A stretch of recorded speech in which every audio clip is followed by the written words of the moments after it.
4.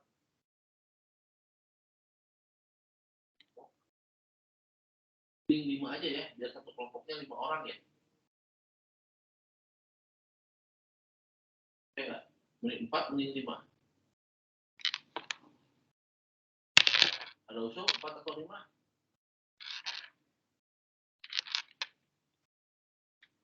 Teman-teman.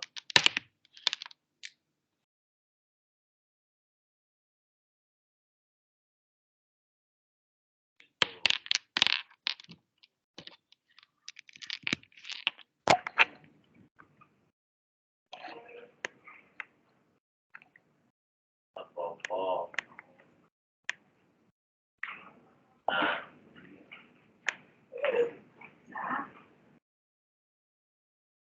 saya akan masukkan nama teman-teman. Ini kita ranking aja ya, pakai online dan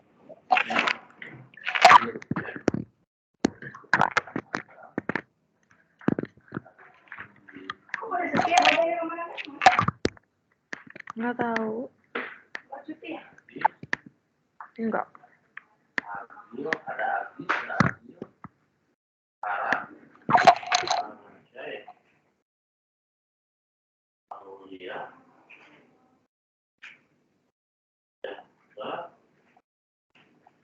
dan Riani, saya,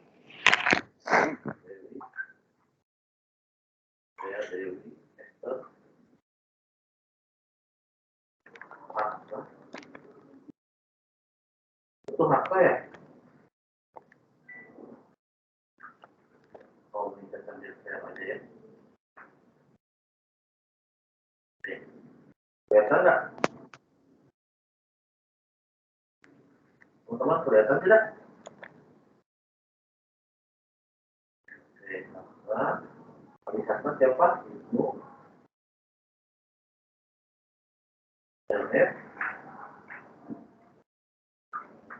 Janet, Kelly, Lutfi, Danu, Nabila, Putri. Sudah ada lagi?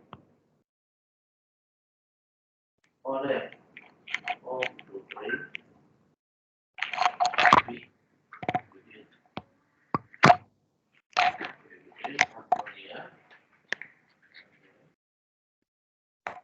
Salsabila,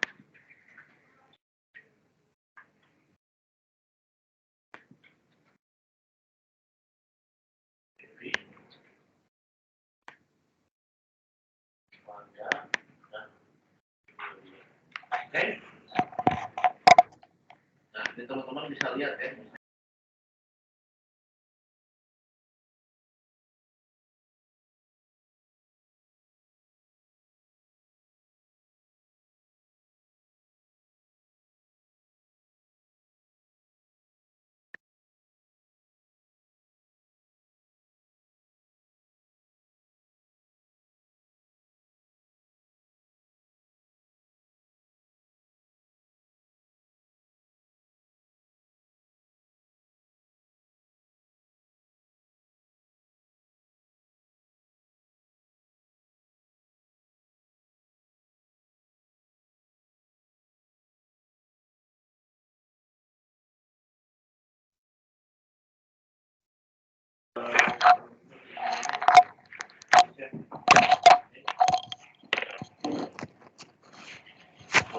Sudah dihafalkan teman-temannya?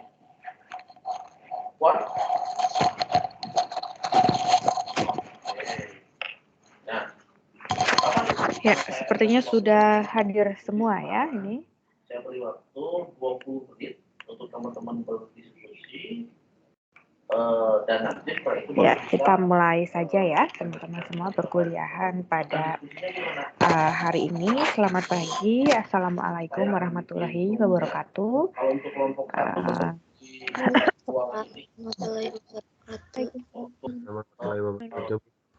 Ya, gimana kabarnya teman-teman semua? Alhamdulillah baik, Bu. Alhamdulillah sehat, Bu. Iya, mudah-mudahan sudah tidak jet lag lagi ya pasca liburan panjang ini. Apalagi mungkin yang mudik-mudik ya setelah perjalanan jauh. Sangat terasa sekali ya, bahkan saya pun merasa begitu ya, ini aneh gitu. Jadi pasca mudik kemarin itu badan itu masih terasa capek bahkan sampai hari ini gitu ya. Aneh, padahal kita sudah melewati hari Senin, Selasa, Rabu, Kamis, dan Jumat gitu ya hari ini. Harusnya sih sudah kembali ya, kembali fit, kembali bugar, tapi anehnya tidak tahu kenapa gitu ya. Badan rasanya masih capek dan selalu membutuhkan istirahat. Mudah-mudahan teman-teman juga apapun aktivitas yang telah dilakukan ya pasca liburan, pada waktu liburannya, semoga tidak terlalu mengganggu aktivitas perkuliahan pada minggu ini ya. Tapi kalau saya amati memang ya mungkin kita memang perlu pemanasan ya teman-teman semua ya. Jadi kalau langsung gitu ya, uh, melakukan hal yang cukup berat itu sepertinya kurang efektif. Ketika saya tanya ke teman-teman dosen yang lain pun ternyata sama gitu ya kondisinya, rata-rata di kelas itu ya itu tadi ya mungkin belum terlalu on gitu ya, sehingga ya minggu ini kita coba upayakan untuk melakukan warming up lah gitu ya, pemanasan sebelum mudah-mudahan minggu depan kita semuanya sudah bisa kembali lagi fokus gitu ya. Memang ini ya sangat berbeda dan sangat menarik gitu fenomena mudik di tahun ini terutama ya. Ini juga mungkin sebagai imbas dari beberapa tahun sebelumnya ya tidak diperkenankan mudik gitu. Sehingga euforianya itu sangat besar gitu ya, sangat besar. Energi yang dikeluarkan juga ternyata mungkin karena sangat senang gitu ya, sangat happy bisa berkumpul dengan keluarga. Nah, akhirnya ya seperti itu. Mudah-mudahan teman-teman juga sehat selalu ya, dimanapun berada, dan ingat ya bahwa perkuliahan kita secara daring itu hanya sampai minggu depan ya. Jadi pertemuan ke berapa? 10 dan seterusnya sampai UAS itu teman-teman akan kembali melakukan perkuliahan di kampus gitu ya. Bahkan mungkin kalau tidak ada perubahan pelaksanaan UAS itu akan dilakukan secara full ya, luring full. Jadi akan berbeda dari pelaksanaan UTS kemarin ya. Nah, berbicara mengenai UTS,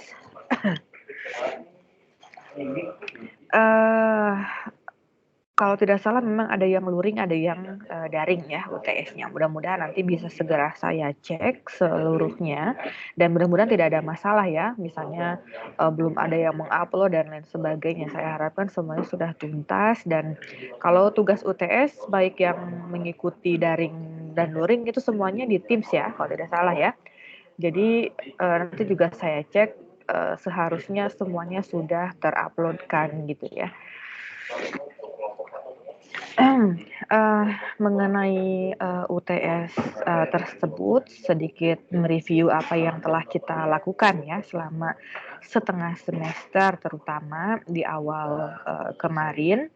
Kita telah berupaya untuk mencapai tujuan perkuliahan kita yang pertama ya.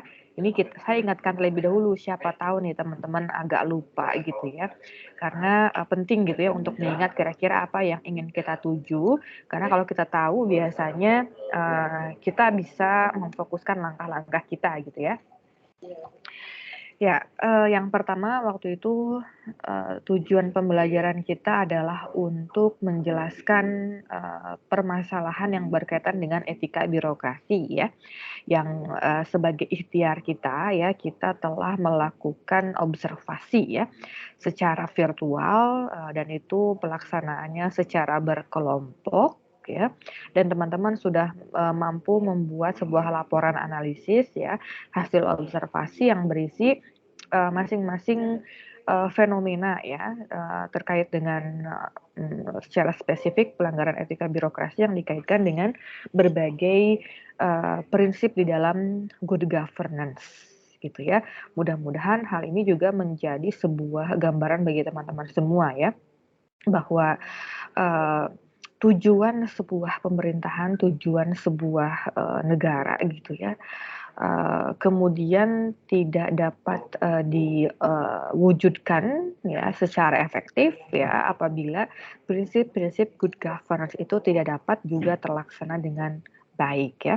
Kita ingat ada 10 prinsip yang setidaknya itu merupakan hal yang paling mendasar sekali gitu ya di dalam bagaimana mengelola pemerintahan ya agar sekali lagi tujuan-tujuan pemerintahan tersebut bisa tercapai. Dan 10 prinsip ini memiliki prinsip memiliki karakteristik yang saling terkait gitu ya teman-teman semua ya. Jadi masing-masing tidak dapat dipisah-pisahkan. Dalam arti kalau kita ingin mengevaluasi sebuah tata kelola pemerintahan, maka silakan untuk melihat gitu ya masing-masing prinsip itu sebagai indikator penilaian atau tolak ukur penilaian sekali lagi untuk melihat ya apakah misalnya pemerintahan ini sudah dikelola dengan baik atau belum ya, itu konsep dasarnya. Dan mudah-mudahan dari setiap kelompok yang presentasi pada waktu itu ya kita bisa belajar juga bahwa ternyata masih banyak loh gitu ya fenomena-fenomena yang menunjukkan oh memang ada pelanggaran, memang ada lack of gitu ya. Jadi apa namanya itu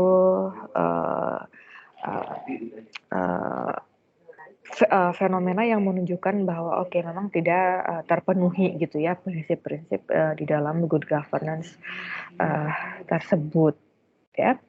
Dan tentu ya kita harus move on ya untuk mencapai pembelajaran atau tujuan pembelajaran yang kedua ya. Kalau teman-teman masih ingat ya bahwa kita memiliki dua. Yang kedua ini akan kita coba ikhtiarkan kembali gitu ya di pasca UTS ya sampai dengan nanti pelaksanaan UAS. Dan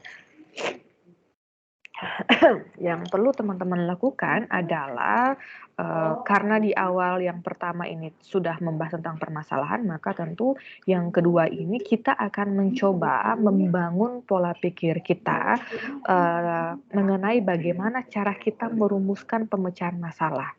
Jadi di tujuan pembelajaran yang kedua ini aspek yang dikedepankan adalah bagaimana teman-teman semua memiliki kemampuan problem solving ya. Kalau di sini yang ditekankan itu kan critical thinking-nya teman-teman. Nah tentu tidak cukup gitu ya critical thinking, tetapi juga bagaimana teman-teman mampu merumuskan sebuah pemecahan masalah ketika ada sebuah kondisi-kondisi yang problematis ya. Nah, dalam mencapai hal tersebut tentu kan ada hal-hal yang perlu kita lakukan ya, termasuk kita akan membahas tentang konsep-konsep ya, masih kita berkutat dengan teori-teori gitu ya, yang tentu teori ini saya kira sangat dekat dengan realita kita sehari-hari gitu ya, kehidupan sehari-hari. Kita bisa merasakan dan bahkan mungkin menyimaknya dalam kehidupan kita. Jadi teorinya tidak yang mengawang-awang sekali lah gitu. Nah, apa yang akan kita bahas karena terkait dengan bagaimana pemecahan masalah gitu ya. Apalagi sekali lagi kita sudah menemukan berbagai permasalahan di dalam birokrasi ya sebelumnya. Nah, yang ingin kita bahas dan ini merupakan bahasan kita pada hari ini. Jadi walaupun kita masih pemanasan, saya kira ya tetap perlu tersampaikan lah materinya. Namun teman-teman semua ya santai dulu saja lah hari ini. Silakan untuk dengan santai menyimak apa yang saya sampaikan. Anggap saja ini merupakan pemanasan sebelum minggu depan kita harus on lagi gitu ya. Ya, ini hari ini kita akan membahas tentang integritas. Ya, teman-teman semua, saya kira integritas ini merupakan sebuah kata ya yang memiliki makna yang powerful gitu ya, terkesan integritas. Tapi itu maknanya sangat mendalam dan saya kira powerful ya. Itu akan kita bahas hari ini, di mana integritas pun ya memiliki apa namanya daya dorong yang kuat sebenarnya di dalam perwujudan good governance gitu ya. Selanjutnya nanti kita akan membahas mengenai check and balance ya di dalam birokrasi, di mana fungsi ini pun ternyata sangat penting ya. Ini kan kita sedang berbicara tentang bagaimana memecahkan masalah. Nah, ini saya memperkenalkan konsep ya, seperti bagaimana membangun integritas diri ya. Kemudian kita harus menciptakan sistem gitu misalnya di dalam birokrasi, bagaimana bisa berjalan apa namanya check and balance ini, sehingga masing-masing kan kalau misalnya sudah dapat seimbang, saya kira peran dan fungsinya itu bisa dilaksanakan dengan lebih baik gitu ya. Kemudian, nah kita akan berbicara tentang pemimpin ya. Jadi kita akan membahas pemimpin dari sisi etikanya, karena ternyata ya memang seorang pemimpin pun tidak bisa melepaskan diri dari nilai-nilai etika yang harus selalu dipegang teguh gitu. Selanjutnya nanti mungkin akan ada apa nih, pengambilan keputusan etika ya, dalam etis, dalam arti begini, bahwa organisasi ya, pemimpin itu kan tidak bisa melepaskan diri dari aktivitas untuk pengambilan keputusan ya, melalui apa, misalnya pembuatan kebijakan-kebijakan ya. Nah, saya kira dalam proses pembuatan kebijakan pun ini tidak luput ya, tidak luput dari potensi-potensi pelanggaran etika di dalamnya. Ya, bahwa misalnya kita perlu menekankan aspek pada nilai-nilai kepublikan misalnya ya, kepentingan publik lah yang harus menjadi yang utama dan lain sebagainya, di samping misalnya kepentingan pribadi atau kepentingan golongannya. Nah, hal tersebut kan merupakan nilai-nilai etika yang harus senantiasa dipegang teguh, yang pada kenyataannya mungkin ya masih kita bisa temukan contoh-contoh nyata di mana justru kepentingan publik dikesampingkan misalnya gitu ya. Jadi ini ada kaitannya gitu pembahasan kita tentang bagaimana merumuskan masalah merumuskan pemecahan masalah dengan bagaimana pengambilan keputusan itu harus dilakukan secara etis ya, atau menjunjung tinggi nilai etika lah gitu ya. Nah, selain itu apa nih, kode etik ya, mengenai kode etik ini sebenarnya sudah mungkin pernah disinggung ya sedikit oleh saya sebelum UTS, di mana biasanya SDM profesional gitu ya, itu biasanya selalu diikat dengan kode etik gitu ya, termasuk SDM di pemerintahan gitu ya, yang memiliki karir tertentu misalnya ya, sehingga itu juga diatur gitu ya, bagaimana melakukan sikap-sikap ya dalam mengerjakan tugas-tugasnya itu, bagaimana agar dapat senantiasa selaras ya dengan nilai-nilai etika. Jadi dalam bekerja terutama di sektor publik, tidak hanya aspek kompetensi saja ya yang dibutuhkan, tidak hanya aspek leadership saja yang dibutuhkan, tetapi kalau kita melihat mungkin juga yang pernah saya sampaikan ya, mengenai 3 kompetensi inti setidaknya di sektor publik, selain kompetensi teknisnya, kompetensi leadershipnya, juga kompetensi etikanya. Ya, yang ini sekali lagi diatur di dalam kode etik. Nanti kita akan membahas itu. Dan yang paling penting saya kira di sini yang ini teman-teman semua ya, yang paling bawah di sini saya menuliskan mengenai praktik penerapan etika. Nah, ini merupakan penugasan yang harus teman-teman lakukan, tapi ini sifatnya mandiri ya, berbeda dengan pra-UTS kemarin yang berkelompok. Kalau pasca UTS ini penugasannya secara mandiri, sekaligus ini merupakan bentuk praktik teman-teman semua ya.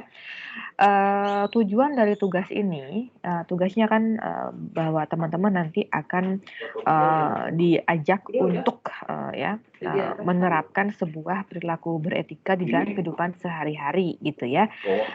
Nanti teman-teman akan jadi semacam observasi partisipan ya. Jadi teman-teman nanti akan terlibat di dalam sebuah perilaku beretika yang nanti teman-teman harus menganalisis gitu.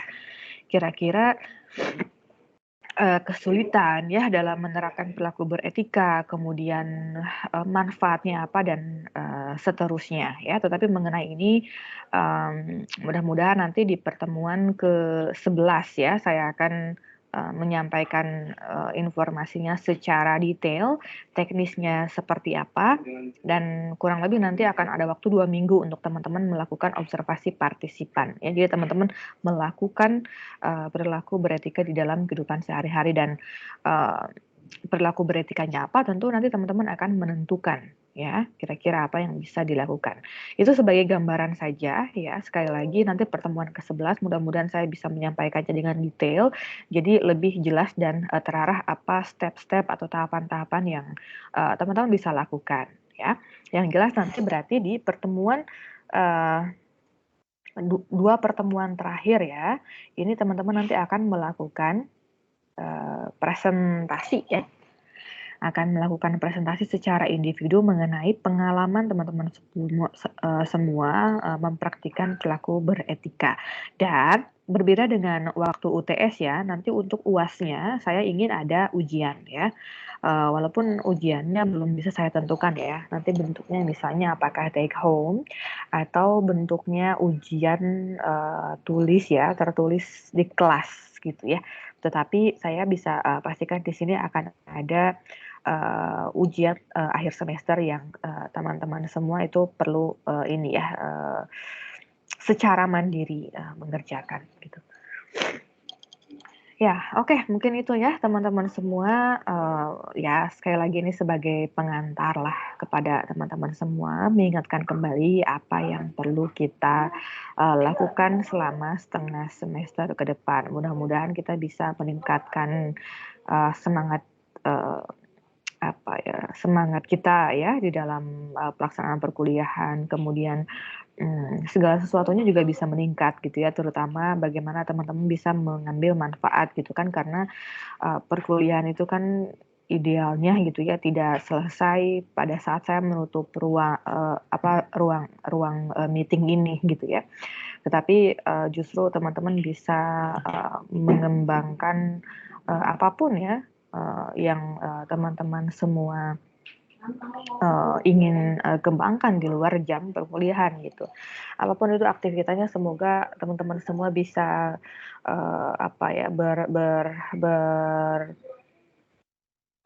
interaksi lah dengan orang-orang yang memang akan dapat membawa pengaruh positif ya terhadap kehidupan teman-teman semua. Ya, akhirnya ya teman-teman semua kita memang harus kembali kepada kenyataan hidup gitu ya. Walaupun sekali lagi minggu ini mungkin masih capek, masih jet lag teman-teman semua setelah mudik, setelah setelah libur panjang lumayan ya, mungkin kurang lebih sebulan ya teman-teman semua atau kurang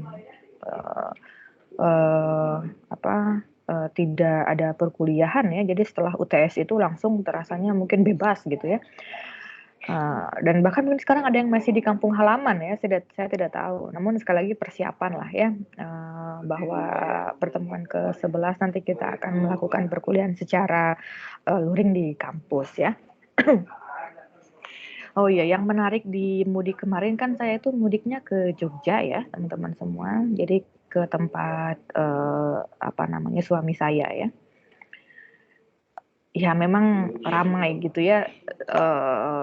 Tidak seperti biasanya. Kalau saya biasanya bolak-balik ke Jogja pakai kendaraan pribadi ya, pakai mobil itu biasanya tidak terlalu ramai dan memang ya perbedaannya ramai saja. Tetapi untungnya saya tidak mengalami yang macet-macet panjang, kecuali pas arus balik ya.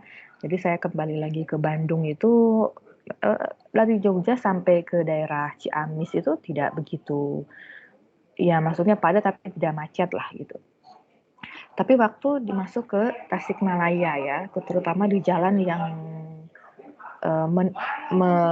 berkelok-kelok yang di daerah Gentong kalau tidak salah. Mungkin teman-teman juga tahu atau bahkan mungkin sama juga terjebak di sana. Yang akhirnya memang karena tergoda oleh Google Map gitu ya. Kadang-kadang kan Google Map itu bisa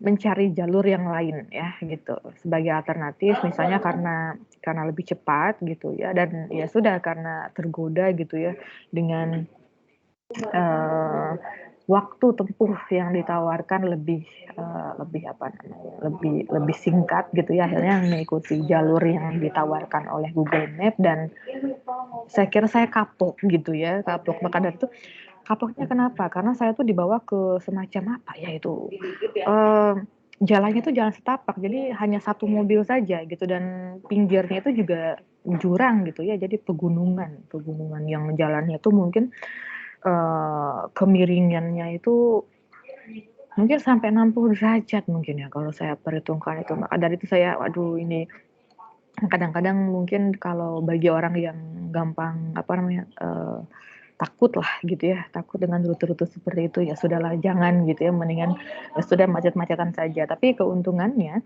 dengan mengambil jalur yang seperti itu ya, saya bisa lebih cepat sampai gitu ya, karena tidak usah antri bermacet-macet, karena itu macetnya total ya sampai berhenti gitu, dan mungkin itu bisa sampai 5 jam 8 jam itu di daerah Gentong Tasikmalaya itu ya. Jadi sekali lagi apa namanya, pembelajarannya gitu ya bagi saya, teman-teman semua, termasuk mungkin pernah ya teman-teman ya dialihkan ke jalur lain oleh Google Map, tetapi medannya ya sangat terjal, sangat sangat cukup membahayakan gitu ya, karena aduh stres sekali saya pas ngelihat, apalagi pas nanjak, antri dan lain sebagainya. Itu adalah pengalaman mudik saya yang saya kira sampai saat ini saya masih ingat, dan apa namanya, menjadi pembelajaran sekali lagi ya.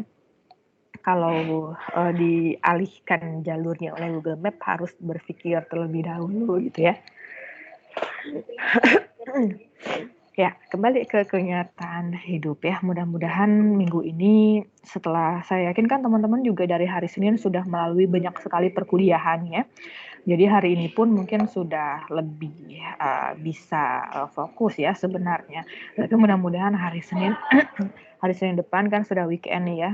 Kita menghadapi weekend, minggu depan sudah lebih on lagi.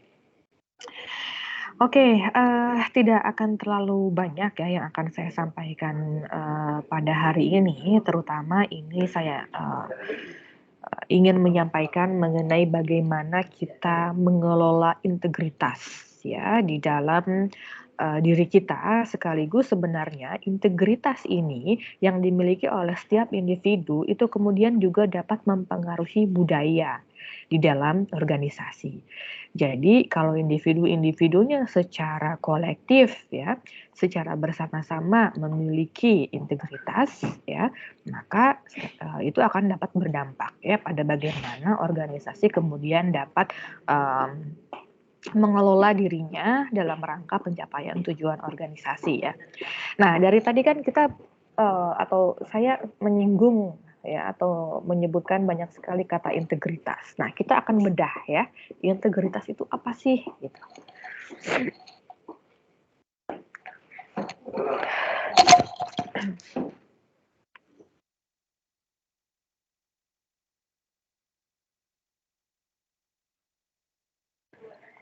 Ya, oke. Mohon maaf ya teman-teman semua, seperti yang tadi saya sampaikan. Jadi sampai hari ini pun saya masih merasa kurang sehat gitu. Ya, mudah-mudahan tidak terlalu mengganggu ya teman-teman semua. Nah, kembali ya ke rencana pembahasan kita tentang integritas. Jadi kenapa ini menjadi hal yang penting untuk kita bahas? Karena kita berhadapan dengan maraknya penyimpangan ya di dalam praktik tata kelola pemerintahan, yang menurut literatur gitu ya, salah satu akar masalahnya adalah dari rendahnya integritas yang dimiliki oleh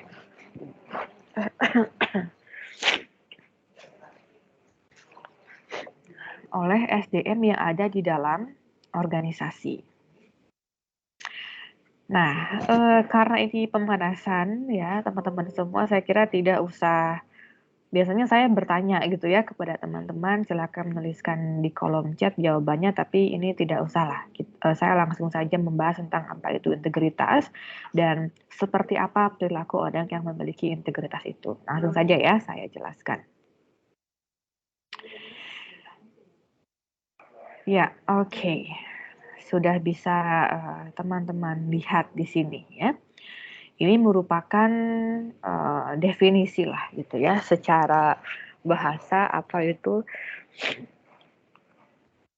integritas ya. Di sini ada apa nih? Kepatuhan pada prinsip etika dan moral, keutuhan, keseluruhan, baik atau adil. Ini merupakan makna-makna yang kita bisa pahami untuk menggambarkan integritas itu apa ya. Atau misalnya kalau kita melihat ke apa nih? Yang bulat-bulat ini ya di sebelah kanan, integritas ya bisa dimaknai sebagai irisan ya yang di dalamnya ada apa nih, beliefs ya, keyakinan. Kemudian keyakinan tersebut apa namanya diterjemahkan ya ke dalam perkataan ya, dan kemudian perkataan itu diwujudkan di dalam act ya atau perbuatan. Ya, jadi integritas itu adalah kesesuaian berarti ya antara keyakinan, perkataan, dan perbuatan. Dari sini ini baru definisi secara yang ini secara bahasa dulu ya, dan ini coba kita lengkapi kembali dengan menggabungkan ya, integrity itu adalah irisan atau gabungan dari tadi itu kesesuaian belief, says, and X ya. Atau coba kita lihat definisi yang lain dulu ya agar lebih terbayang oleh teman-teman semua. Nah, ini yang di bold ini adalah kata kunci kembali ya yang kita bisa gunakan dalam memahami integritas. Jadi integritas itu adalah suatu bentuk kejujuran ya. Jadi seseorang memiliki kejujuran yang itu nanti diimplementasikan secara nyata ya. Jadi kejujuran ini dalam arti mungkin tadi kalau kita kaitkan dengan slide yang sebelumnya adalah beliefs gitu ya.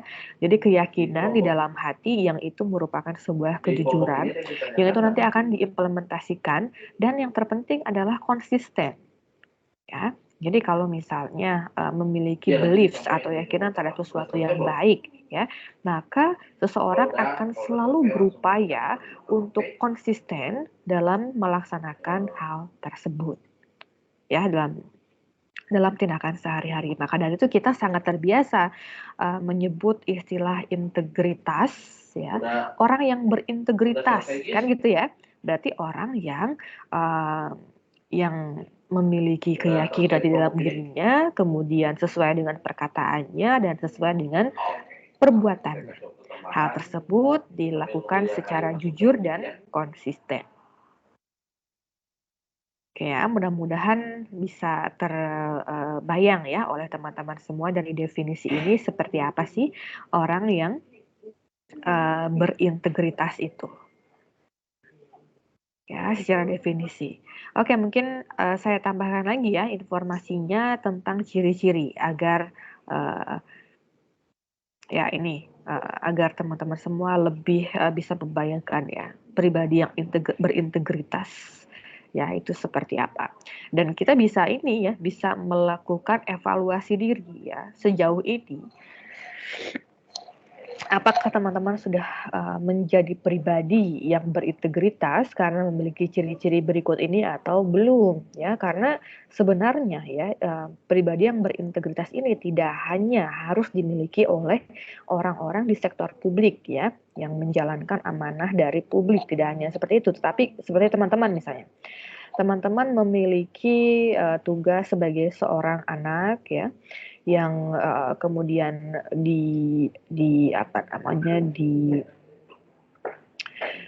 diarahkan oleh orang tuanya ya, diberikan kesempatan, dibiayai untuk bisa kuliah, misalnya menjalankan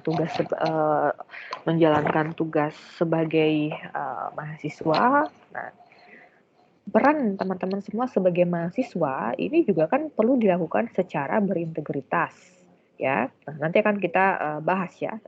Kita akan kaitkan dengan kehidupan teman-teman semua sebagai mahasiswa. Tapi ini prinsip umumnya dulu ya, cirinya seperti apa.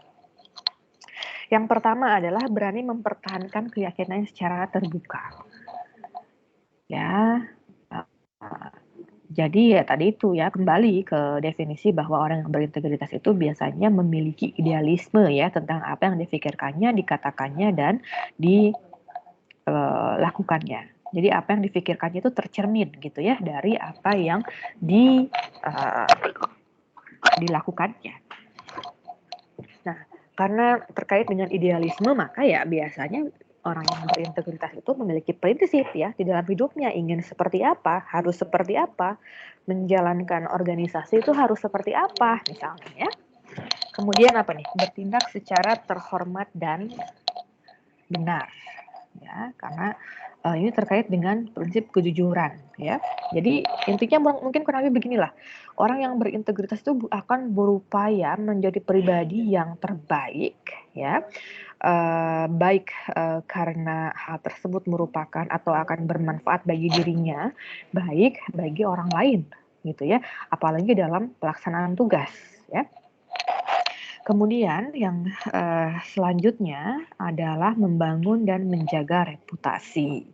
Nah, dengan berbagai manfaat yang tadi bisa diterima oleh diri kita maupun orang lain dengan integritas yang kita miliki, maka ya biasanya hasil ya atau dampak yang bisa kita kemudian rasakan adalah reputasi ya atau pandangan dari pihak lain, pandangan dari orang lain yang menganggap kita misalkan merupakan pribadi yang berintegritas.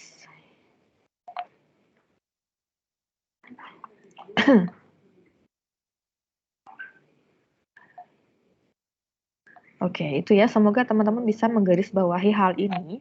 Karena apa? Karena harapannya dari perkuliahan ini, teman-teman sekarang tahu gitu ya, apa itu artinya integritas, bagaimana ciri-cirinya, dan terutama dalam mengupayakan tata kelola birokrasi yang baik ya, kembali ke situ, teman-teman ya sebagai pribadi, sebagai individu yang nanti misalnya bergabung dengan birokrasi sebagai insan-insan yang mengurusi urusan publik, maka perlu gitu ya memiliki integritas ini. Bagaimana biasanya segala tugas yang dilakukan itu dapat dilakukan dengan sebaik mungkin, dengan sejujur mungkin, memiliki prinsip-prinsip, dan tentu perlu menjaga reputasi organisasi publik yang mungkin juga pernah saya singgung ya di kelas ini, bagaimana patologi birokrasi ini kemudian mengikis kepercayaan publik terhadap birokrasi. Itu kan sebenarnya akibat dari salah satunya perilaku SDM yang ada dalam organisasi publik ya. Maka dari itu integritas ini menjadi penting. Oh iya, tadi saya ingin mencontohkan integritas di dalam kehidupan teman-teman sebagai mahasiswa ya. Nah, tadi saya sampaikan bahwa teman-teman memiliki kewajiban ya, karena sudah difasilitasi oleh orang tua misalnya.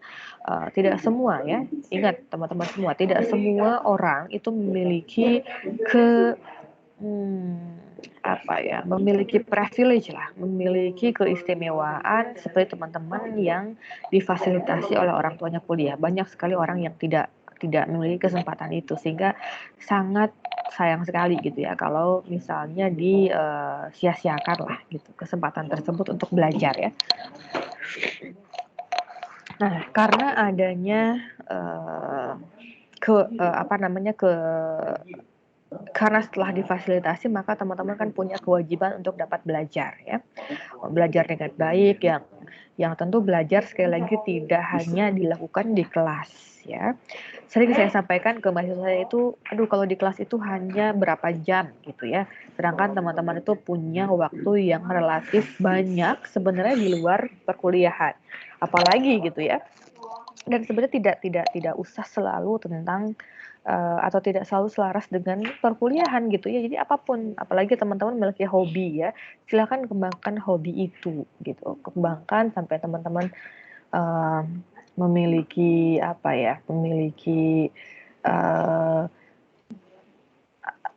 kalau saya sebut sebagai expertise juga agak terlalu tinggi ya, tapi maksudnya teman-teman itu mahir lah gitu, mahir di dalam melaksanakan apa yang menjadi apa yang teman-teman sukai gitu. Nah, teman-teman ini dituntut integritasnya dalam menjalankan perannya sebagai mahasiswa gitu ya, dimana teman-teman tentu tahu gitu ya apa yang kira-kira harus teman-teman lakukan sebagai mahasiswa, apa yang harus teman-teman semua persiapkan ya di dalam, tentu kan sebenarnya proses di dalam belajar ya teman-teman sebagai mahasiswa ini kan merupakan proses persiapan sebenarnya ya, proses persiapan untuk berkarir nanti, sehingga berkalilah diri teman-teman dengan berbagai pengetahuan dan skill kan gitu ya.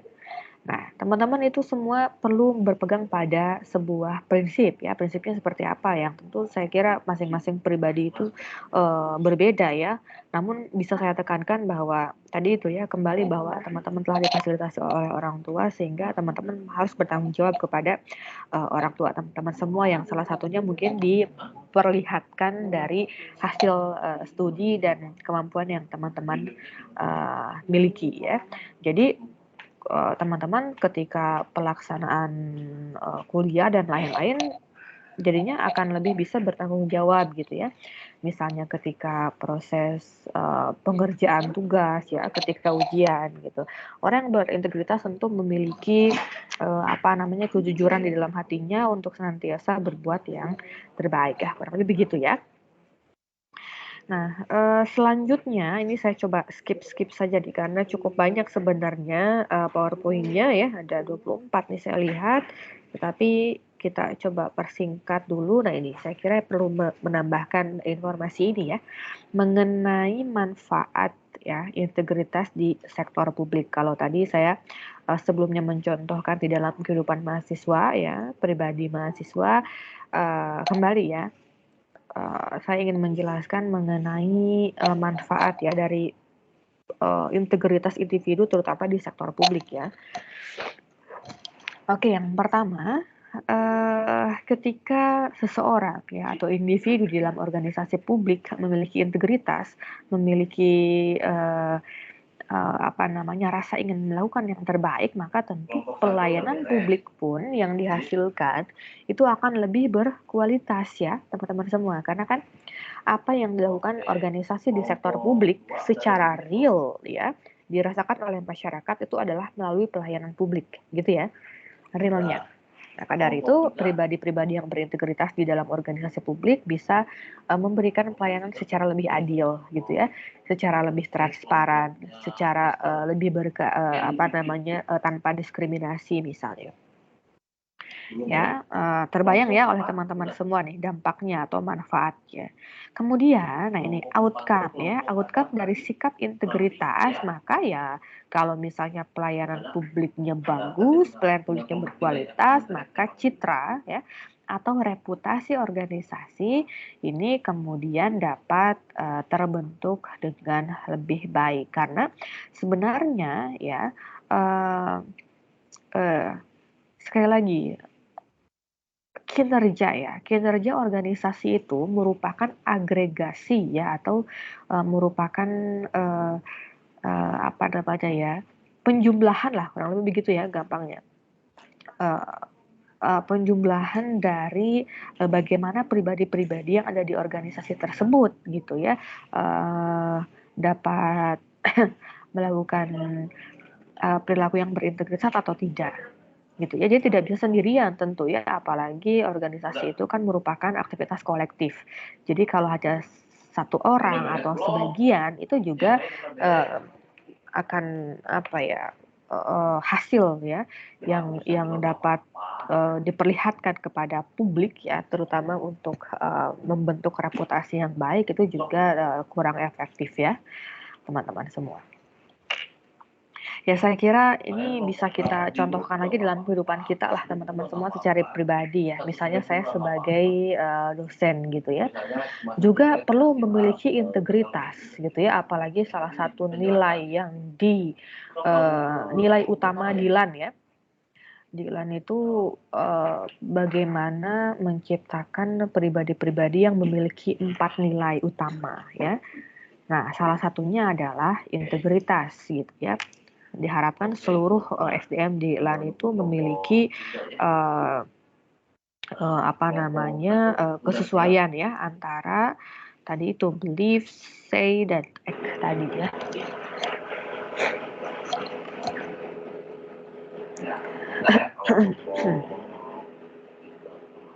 Ya, teman-teman semua mungkin ini juga ini ya perlu saya sampaikan terakhir untuk teman-teman semua untuk melengkapi materi tentang integritas sektor publik ini karena integritas organisasi merupakan agregasi dari integritas individu, maka ya sebenarnya kita juga perlu membangun integritas individu kan gitu ya. Jadi yang namanya integritas itu bukan merupakan sesuatu yang tiba-tiba ada gitu ya. Itu merupakan sebuah proses pembentukan ya, dan prosesnya pun mungkin berbeda-beda antara satu orang dengan orang yang lain. Apalagi saya yakin setiap manusia itu biasanya memiliki integritas yang fluktuatif terkadang gitu ya. Jadi kadang-kadang kita melakukannya dengan sesuai dengan prinsip dan lain-lain, tapi terkadang dalam kondisi tertentu kita bisa berubah ya. Namun kita memiliki potensi positif ya, sekali lagi. Jadi kecenderungannya seperti apa? Nah, dalam membangun kecenderungan positif itu, maka saya kira kita sebagai individu perlu ya melakukan langkah-langkah gitu bagaimana cara kita untuk melakukan untuk dapat menjadi pribadi yang berintegritas. Hal tersebut ini terkait dengan perilaku sebenarnya ya. Jadi kalau bagaimana cara membangun integritas, maka pahami dulu perilaku dasar individunya gitu ya. Agar apa? Agar nanti kita bisa kelola diri kita ya secara efektif ya. Misalnya begini. Oke, saya tampilkan saja ya kepada teman-teman semua. Nah, untuk mengetahui bagaimana cara kita dapat mengelola perilaku, ya setidaknya kita harus mengenali dulu ada 3 perilaku utama yang mungkin kadang-kadang kita lakukan yang sebenarnya ini merupakan hambatan bagi kita untuk memiliki integritas lah. Ya, kurang lebih begitu. Izinkan saya untuk menjelaskannya secara singkat ya, masing-masing 3 perilaku kita yang dapat menghambat kita untuk menjadi pribadi yang berintegritas. Yang pertama adalah yang ini ya, deception atau membohongi diri sendiri. Yang kadang-kadang kan kita biasa ya mengatakan misalkan rasanya nggak apa-apa lah melakukan hal ini gitu ya. Contohnya apa misalnya? Di perkuliahan saja lah. Komitmen di awal saya kira kadang-kadang kan kita ini ya, kadang-kadang suka lupa gitu. Misalnya dosen itu sudah menyampaikan tentang tata tertib perkuliahan, salah satunya adalah menyalakan video misalnya gitu ya, atau menyalakan kameranya gitu ya. Nah, dalam kurun waktu tertentu misalnya menyalakan videonya, tetapi makin ke sini mungkin tidak tahu ya masalahnya apa, tetapi mahasiswa kemudian misalnya ya ini contohnya sudah tidak ingin misalnya menghidupkan video. Nah, kadang-kadang kan kita melakukan rasionalisasi juga gitu. Kayaknya nggak apa-apa deh nggak nyalain video, soalnya nggak pernah ditegur juga nih misalnya sama dosennya misalnya. Gitu ya. Nah, jadi kadang-kadang kita tuh melakukan self deception. Ya, melakukan ya sebenarnya tahu gitu ya, tahu bahwa itu tidak sesuai dengan tata tertib perkuliahan yang telah dijelaskan sebagai komitmen awal biasanya di awal semester itu. Tetapi kita tetap saja gitu ya melakukan hal yang tidak sesuai. Nah, saya kira itu merupakan hambatan bagi kita gitu ya untuk menjadi perilaku yang berintegritas. Jadi sikap ini ya seakan memperbolehkan kita gitu untuk berpikir bahwa yang dilakukannya ini adalah sesuatu yang tidak apa-apa, kurang lebih begitu ya. Padahal kadang-kadang kita melihat kalau orang lain yang melakukan hal tersebut, ya itu kita bisa lebih menyadari gitu ya bahwa hal tersebut adalah hal yang salah ketika orang lain yang melakukan itu gitu ya, daripada misalnya ketika kita melakukan self assessment ya kepada diri kita. Nah, itu yang pertama ya, hambatan utamanya. Kemudian yang kedua ya. Jadi saya kira ini merupakan hal yang mungkin saya pun sering melakukan ya. Jadi kita silakan evaluasi bersama apakah kita sering melakukan ini, yang sekali lagi ini akan berdampak kepada bagaimana kita membangun integritas gitu ya. Evaluasi diri bersamalah. Kemudian, nah ini melakukan selain self deception, kita seringkali melakukan rasionalisasi. Jadi sebenarnya mirip lah dengan self deception tadi ya, rasionalisasi ini. Jadi kita bahkan saya pernah membaca di literatur gitu ya, bahwa rasionalisasi ini adalah musuh paling besar, musuh paling kuat dari integritas ya. Rasionalisasi ini berarti apa? Ya, kita melakukan pembenaran ya, karena kita merasa kita itu memiliki alasan untuk melakukan hal tersebut. Gitu ya, misalkan kita melakukan hal yang sebenarnya itu dilarang. Tapi karena kita merasa wah kita ini memiliki alasan yang kuat gitu ya untuk melakukan hal tersebut, sekali lagi sehingga ya sudah kita melakukan hal yang dilarang itu. Kadang-kadang kita mungkin ini ya memiliki rasionalisasi begini, kan tidak ada pilihan lain gitu. Atau kadang-kadang karena kita tidak diperlakukan dengan adil misalnya ya, atau di dalam tekanan, itu kadang-kadang juga kita sering ya melakukan rasionalisasi ya. Misalnya apa? Tekanan yang dimaksud, misalnya seseorang yang ketahuan mencuri lah misalnya ya, itu kan sebenarnya ada tekanan ya di dalam kehidupannya, misalnya oh iya anaknya tidak memiliki handphone untuk pembelajaran jarak jauh misalnya dan lain sebagainya ya. Tekanan tersebut kemudian atau memenuhi kebutuhan hidup lah. Tekanan tersebut membuat seseorang ya sudah gitu ya, saya punya alasan mengapa saya mencuri. Nah, begitu ya rasionalisasi ya. Dan dalam pelaksanaan tugas pun begitu gitu. Kadang-kadang kita itu menjadi lalai ya karena kita memiliki alasan-alasan tertentu. Kita melakukan rasionalisasi atau pembenaran. Dan yang terakhir di sini adalah menarik diri dari keterlibatan atau disengagement ya. Ini maksudnya apa? Ini menjadi salah satu penyebab juga ya bagaimana seseorang itu bisa menurun integritasnya ya. Jadi teman-teman semua ini terutama di dalam organisasi ya. Jadi salah satu penghalang yang paling sulit ya adalah rasa apatis biasanya. Jadi atau rasa tidak peduli gitu ya terhadap berbagai kemajuan terutama di dalam organisasi.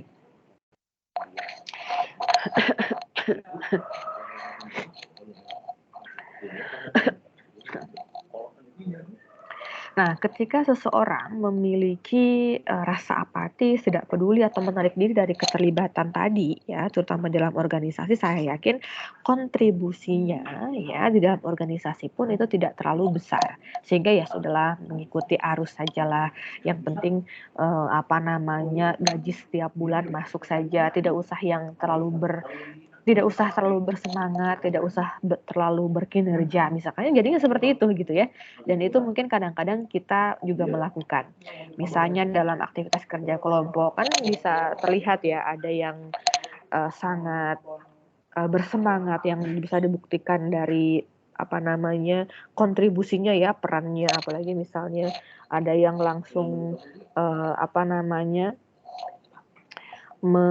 mengambil peran sebagai pemimpin kelompoknya, yang mengatur anggota kelompoknya dan lain sebagainya ya gitu. Ada yang berperan seperti itu, ada yang ya sudah diam saja gitu, mengikuti apa yang diinstruksikan oleh orang lain. Nah seperti itu ya. Jadi itu juga menjadi salah satu hambatan ya bagi kita untuk menjadi pribadi yang berintegritas. Ini paling tidak 3 hal dasar ini bisa menjadi alat evaluasi kita sejauh mana kita apakah telah menjadi pribadi yang berintegritas atau belum. Ini sekali lagi tidak hanya berlaku di dalam kehidupan organisasi ya, tetapi kita juga bisa berkaca dari berkaca dengan menggunakan hal tersebut gitu ya. Untuk kehidupan pribadi kita yang saat ini kita kerjakan apapun ya tugas kita atau peran kita. Oke, saya kira itu ya yang ingin saya sampaikan. Ini cukuplah 50 menit sudah terlalui. Mudah-mudahan kita bisa bertemu minggu depan dengan apa namanya? Dengan kondisi ya yang lebih baik lagi, dan ini slide terakhir saya tampilkan sajalah teman-teman semua ya. Jadi setiap orang perlu membangun integritas dirinya dan juga ya sebenarnya integritas kelompok, integritas organisasi ya itu merupakan penggabungan, penjumlahan ya, merupakan agregasi dari individu-individu, sehingga ya individunya terlebih dahulu ya dimulai dari kita sendiri gitu. Ya minimalnya ada 3 hal atau 3 perbuatan lah yang dapat mengasah ya atau membiasakan kita ya menjadi pribadi yang berintegritas, di mana yang pertama adalah berbicara sesuai dengan kenyataan gitu ya. Kemudian kalau kita sudah berjanji maka ya harus dipenuhi janjinya tersebut gitu ya. Tugas-tugas kita perlu kita lakukan dengan baik, dan ya intinya sih seperti definisi yang telah saya sampaikan tadi di awal ya, bahwa integritas itu diperlihatkan lah dari perilaku perbuatan yang konsisten gitu ya. Oke, ada yang ingin disampaikan dulu, silakan teman-teman semua sebelum saya akhiri.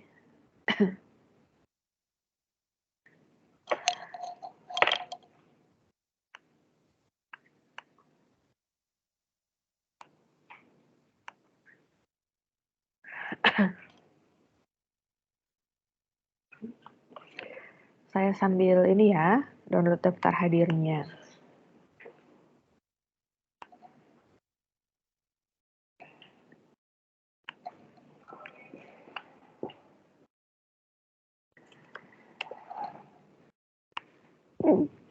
Tidak ada?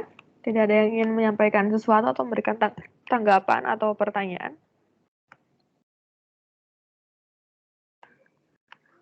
Oke, tidak ada ya, belum ada ya.